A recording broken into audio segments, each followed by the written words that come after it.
November 14, 1944. The Hürtgen Forest on the German border. The air bites with the metallic taste of cordite and freezing rain. A 19-year-old Wehrmacht grenadier lies tangled in the root system of a shattered pine, his leg torn open by American shrapnel. He is alone, the roar of the artillery barrage drifting south, leaving behind a suffocating silence. Through the mist, a silhouette emerges. The distinct, rounded rim of an M1 steel helmet. The German soldier's hand trembles as he reaches for his belt knife, his rifle lost in the fall. He knows what comes next. Goebbels' radio broadcasts have been clear. The Americans are gangsters, undisciplined murderers who slaughter the helpless. He braces for the bullet. The American kneels, looming over him, but there is no muzzle flash. Instead, the enemy soldier reaches into a canvas satchel stamped with a red cross. He produces a morphine syringe. Not a weapon. The German watches, in paralyzed shock as the man he was trained to hate begins to bind his wounds with gentle, practiced hands. In the middle of the death factory, the rules of war have just been turned upside down.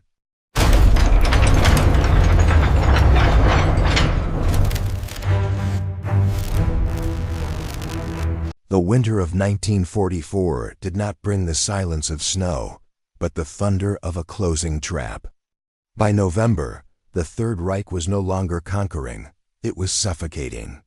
On the Western Front, the Wehrmacht was being pushed back onto the sacred soil of the fatherland itself, bleeding from 1,000 cuts inflicted by a mechanized enemy they could barely comprehend. But the German soldier fighting in the muddy trenches of the Siegfried Line or the freezing forests of the Ardennes was not just battling tanks and artillery. He was fighting a war of the mind, fueled by a propaganda machine that had turned the American GI into a caricature of soulless violence. Joseph Goebbels' Ministry of Public Enlightenment and Propaganda had been working overtime since the landings at Normandy. As the Allies approached the German border, the rhetoric shifted from confidence to apocalyptic terror. The average Lanzer, the frontline infantryman, was fed a steady diet of fear. Radio broadcasts and frontline newspapers painted the American forces not as soldiers of a democratic nation, but as Chicago gangsters in uniform, an undisciplined mob hired by Jewish capital to exterminate the German people. They were depicted as luft gangsters who leveled cities from the sky without honor, and ground troops who would allegedly shoot prisoners out of hand, or let them rot in open fields. This indoctrination was a calculated survival strategy for the Nazi leadership. If the German soldier believed that surrender meant execution or torture, he would fight to the last round. The rumors spread through the foxholes like a virus. There were whispers of the Morgenthau Plan, a leaked Allied proposal to deindustrialize Germany and turn it into a medieval pasture, which the Nazi hierarchy twisted into a promise of mass starvation and slavery. Consequently, for a 19-year-old grenadier raised in the Hitler Youth, the approaching olive drab wave wasn't just an army, it was an execution squad. The psychological landscape of the Western Front was defined by this dread. Unlike the Eastern Front, where the war against the Soviet Union was openly a war of annihilation, a racial crusade, where quarter was neither asked nor given. The war in the West was supposed to be different. It was supposed to be civilized. But by late 1944, the ferocity of the fighting in places like Aachen and the Hürtgen Forest had blurred those lines. The German soldier saw his cities burning behind him and his comrades dying beside him. He saw the sheer material wealth of the American soldiers who seemed to have endless ammunition, cigarettes and food, and he felt a mixture of envy and hatred. In this atmosphere of desperation, the concept of medical mercy was alien. The German medical system, once the envy of the world, was collapsing under the weight of casualties and the disintegration of supply lines. German field hospitals were often horse-drawn, running low on ether, bandages, and plasma. A wounded German soldier knew that if he fell, his evacuation would be slow, agonizing, and uncertain. If he was left behind in a retreat, he expected the Americans to finish him off. The idea that an enemy soldier would stop amidst the chaos of a firefight to offer aid was not just tactically unsound in their eyes. It was ideologically impossible. Yet, the American military machine was approaching with a doctrine that was fundamentally different from anything the Wehrmacht had encountered.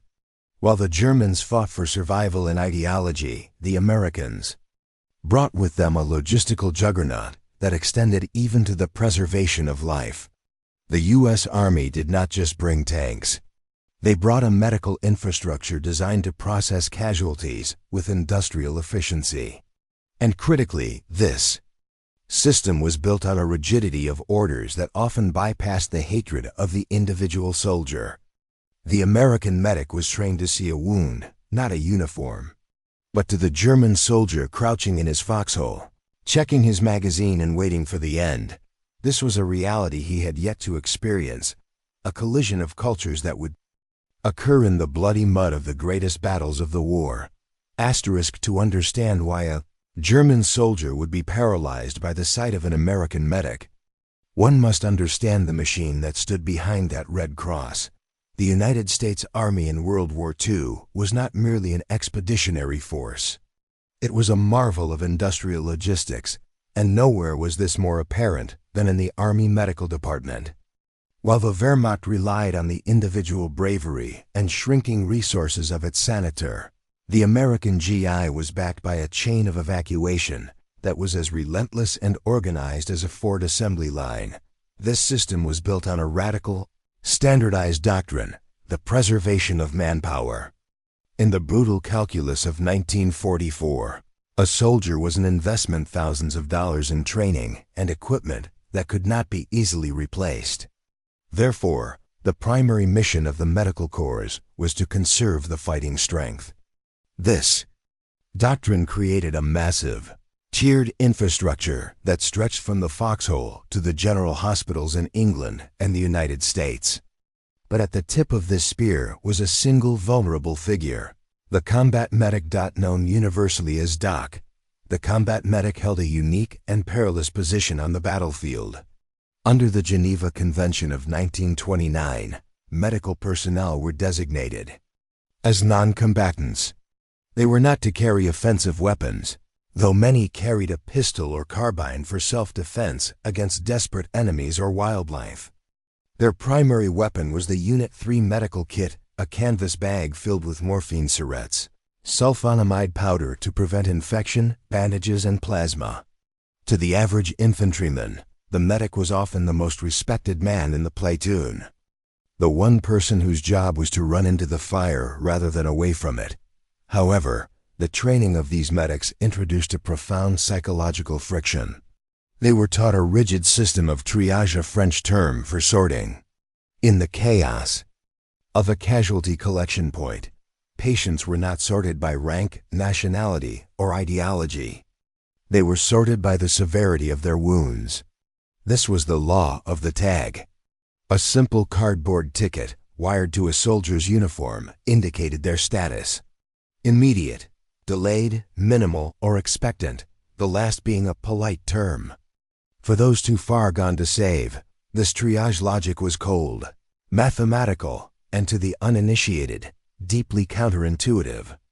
It dictated that a German soldier with a sucking chest wound or a severed artery took precedence over an American GI with a shattered ankle or a flesh wound. The medical priority was dictated by physiology, not patriotism. For a medic in the heat of battle, adrenaline and training took over. He stopped the bleeding he saw. He treated the shock he recognized. The uniform became secondary to the biology of survival. This did not mean there was no hatred. The American soldier in 1944 was hard, cynical, and often brutalized by the loss of friends. There were plenty of GIs who looked at a wounded SS trooper and saw only a monster to be left in the mud. But the medic operated under a different mandate. His authority on medical matters was absolute. If Doc said the German went on the jeep first because he was bleeding out, The German went on the jeep. This created a surreal dynamic on the battlefield, a zone of forced humanity amidst industrial slaughter, the sheer abundance of American. Medical supplies also played a critical role. By 1944, the U.S. Army was awash in penicillin and plasma, miracles that the Germans could only dream of. A German soldier captured and treated by Americans was often shocked not just by the mercy, but by the waste. He saw precious drugs used on enemy prisoners that his own army could barely spare for its officers. This material superiority, combined with the rigid triage doctrine, meant that once a German soldier passed into the care of the American medical system, his chances of survival skyrocketed, often higher than they would have been in his own lines. But before that could happen, the two sides had to meet. The propaganda-fueled terror of the German had to collide with the exhausted, pragmatic professionalism of the American medic. And in the frozen forests of the border were the lines. Between friend and foe dissolved in the mist, that collision would produce some of the most bewildering moments of the war. December 16, 1944, 5:30 hours. The ghost front. The stillness of the Ardennes was shattered not by a sunrise, but by the largest artillery bombardment of the Western Front. Within hours, the thin American lines were dissolving under the treads of three German armies. The Battle of the Bulge had begun. For the combat medics of the 106th and 28th Infantry Divisions, the war ceased to be a series of orderly evacuations and became a desperate, claustrophobic nightmare. The rear areas where the field hospitals and clearing stations were located were suddenly the front lines. In the confusion of the German breakthrough, medical units were often overrun before they could pack a single crate. The neat logic of the chain of evacuation collapsed. Aid stations established in freezing churches, Belgian schoolhouses and cellars were cut off, surrounded by swirling armor battles. It was here, in these isolated pockets of suffering, that the doctrine of medical neutrality was tested against the absolute fury of total war. Consider the fate of the 326th Airborne Medical Company, attached to the 101st Airborne Division near Bastogne. On the night of December 19th, their position was overrun by German armor and infantry. In a chaotic firefight that shredded tents and vehicles, the distinction between healer and soldier vanished.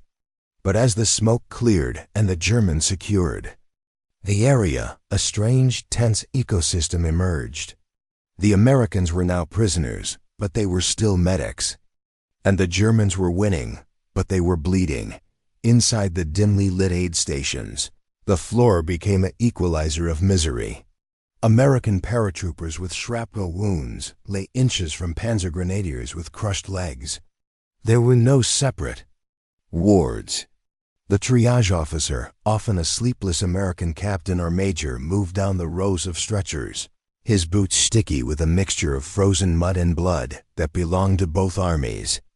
He made life-or-death decisions with a grease pencil, marking foreheads with an M for morphine or a cross for the dying. The German commanders, desperate to keep their momentum, often left their own severe casualties in these captured stations, expecting the American prisoners to care for them. And they did. Not out of collaboration, but out of the sheer, overpowering instinct of their trade. In the flickering light of kerosene lamps, American medics found themselves applying American tourniquets to the SS troopers who had just overrun them. The hatred was palpable, thickening the air like the smoke from the wood stoves. But the work continued. Reports from the besieged town of Bastogne described scenes that border on the surreal. As the 101st Airborne was completely encircled, supplies of plasma and morphine dwindled to nothing. Medics were forced to use cognac found in cellars as an anesthetic and tear up bedsheets for bandages. In these conditions, a wounded German prisoner was just another mouth screaming in the dark. Yet, veterans recall that when the shelling started raining down indiscriminately on the aid station, The German wounded were often pulled under tables or covered with mattresses by the very GIs they had been fighting. The intensity of the bulge stripped away the political veneer of the war. There was no master race and no arsenal of democracy in the aid station.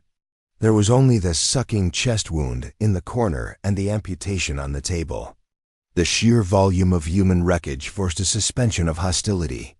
It was a localized armistice of agony, where the only enemy was the cold and the loss of blood.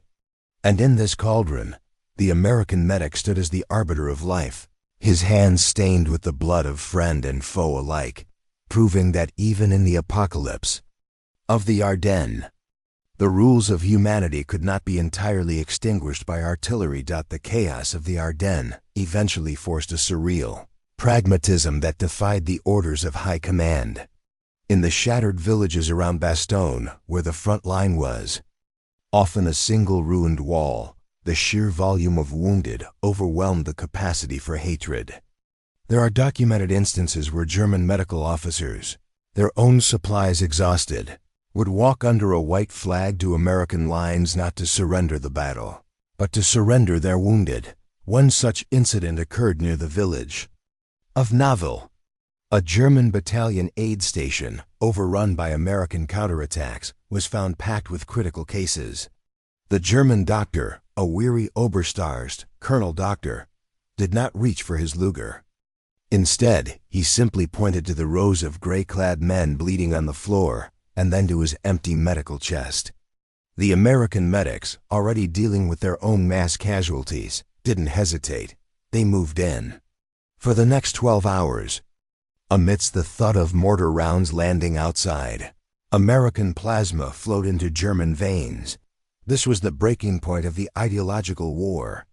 Inside these cathedrals of misery, cellars, barns, and churches, the propaganda of the Third Reich dissolved.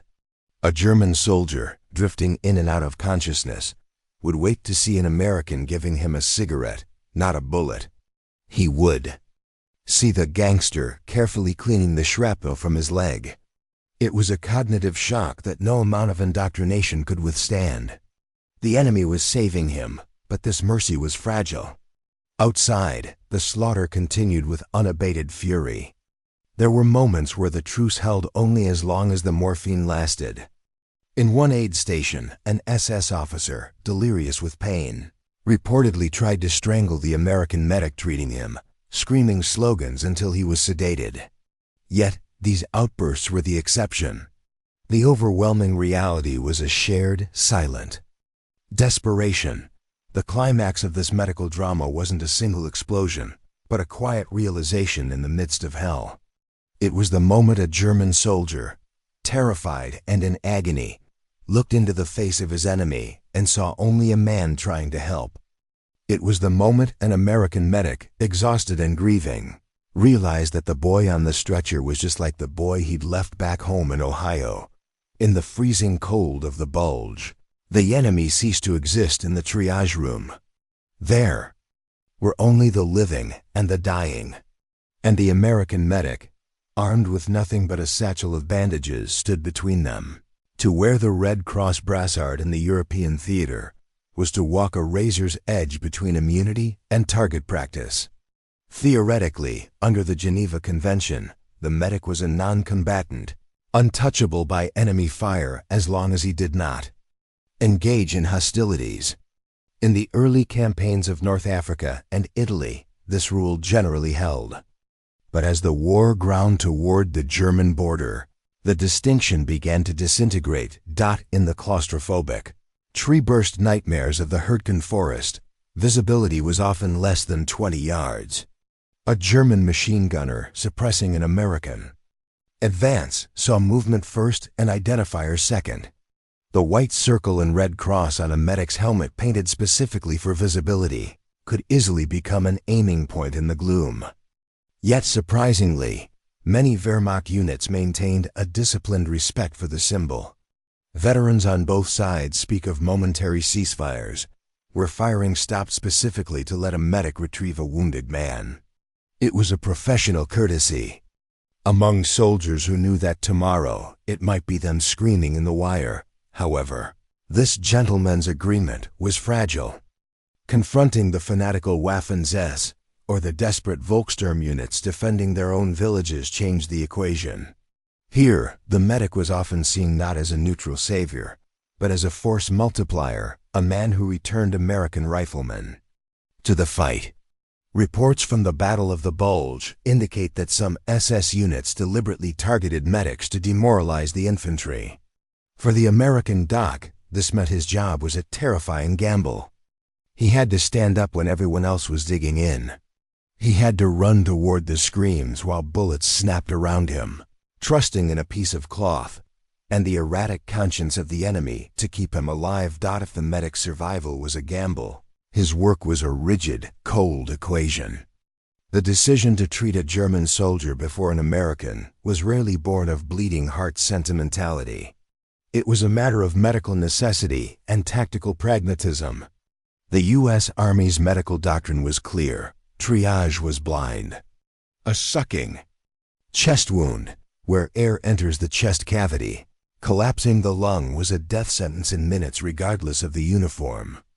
A broken leg, while agonizing, was not immediately fatal. Therefore, an American medic arriving at a casualty collection point might find a German soldier gasping for air from a lung shot and an American GI with a shattered ankle. The training kicked in.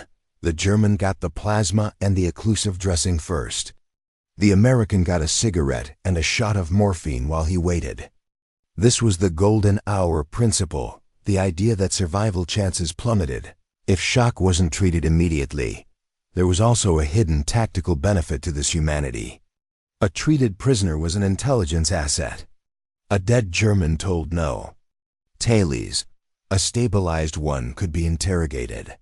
Army intelligence officers, G2, often frequented aid stations, waiting for the morphine to take the edge off so they could extract troop movements and artillery positions.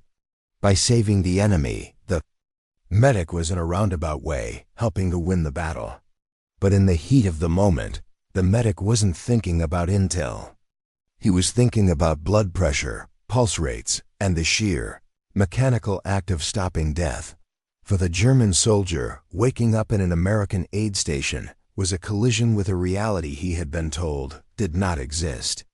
Interrogation reports and diaries from late 1944 reveal a profound cognitive dissonance. A grenadier captured in the Aachen sector wrote of his terror as he was carried to the rear, expecting a bullet to the back of the head. Instead, he found himself in a heated tent, smelling of antiseptic and coffee scents that had virtually vanished from the Reich. The shock wasn't just that he was alive. It was how he was being kept alive. He watched as American medics dusted his wounds with sulfonamide powder as casually as a baker dusting flour. He saw plasma bottles liquid gold and the Wehrmacht hanging in rows. The sheer material wealth of the enemy was a psychological blow as damaging as any artillery barrage. To be treated with penicillin, a drug barely available to high-ranking Nazi officials, by a gangster enemy, shattered the worldview of many young soldiers. They realized the lie of their indoctrination, not through a pamphlet, but through the needle in their arm. This often led to a strange, bewildered docility. American medical personnel reported that German posts, once stabilized, would often break down or become fiercely cooperative, driven by a confusing mix of gratitude and the realization that the monster was just a tired kid from Brooklyn or Texas doing a job. The demonization of the enemy collapsed under the weight of a simple bandage. If the German soldier felt relief, the American medic often felt a crushing, silent rage. To treat the enemy is the ultimate test of medical ethics, but in the mud of 1944, it was a test of the soul. A medic might spend the morning dragging his best friend's shattered body out of a mortar crater, his hands slick with the blood of men he grew up with. An hour later, he is kneeling over the very German machine gunner who pulled the trigger, fighting to save his life. There was no switch to turn off the hate. Medics were not saints. They were soldiers. They cursed, they smoked, and they wanted the war to end, yet the training held. The muscle memory of applying a tourniquet or finding a vein overrode the desire for revenge. Veterans speak of a dissociation, a switch that flipped when the Red Cross bag opened. The man on the ground ceased to be a Nazi. He became a patient, a problem to be solved, but the emotional cost was high. It required a suppression of natural instinct that left deep scars. To save the killer of your brothers requires a kind of courage that doesn't get medals. It is a quiet, grinding duty. And in the freezing winter of 1944, as the lines buckled and the casualties mounted, that duty would be pushed to its absolute breaking point. War is, by definition, the systematic application of death. It is a descent into a primal state where the only objective is to destroy the man opposite you before he destroys you. In the total war of the 1940s, where ideologies demanded the annihilation of entire peoples, mercy was often viewed as a weakness, a tactical error in the calculus of survival. Yet, the American combat medic stood as a defiant contradiction to this rule, in the freezing mud of the Ardennes and the shattered forests of the German border. The doc represented a different kind of power. When an American soldier knelt beside a dying German, shielding him from the very mortar fire his own army was unleashing, the war effectively stopped for a radius of 3 feet. In that small, blood-soaked circle, the politics of fascism and democracy evaporated. There was only the universal language of pain and the frantic, desperate attempt to stop it. The Nazi regime was built on the foundational lie that some lives were worth less than others, that the other was a disease to be purged. The American medical system, by treating the enemy with the same industrial efficiency as its own sons, offered the ultimate refutation of that ideology. It did not argue with the Wehrmacht, it simply healed them. It proved not through propaganda leaflets, but through plasma and penicillin, that the value of a human life was absolute, regardless of the uniform it wore. Today, the foxholes of the Hürtgen Forest have been filled by time and nature. The screaming metal has rusted into the earth. But the legacy of the combat medic remains the most enduring moral victory of the conflict. They were the men who walked into hell not to conquer it, but to drag people out of it. And in doing so, they reminded a broken world that even in its darkest hour, the instinct to save is stronger than the order to kill.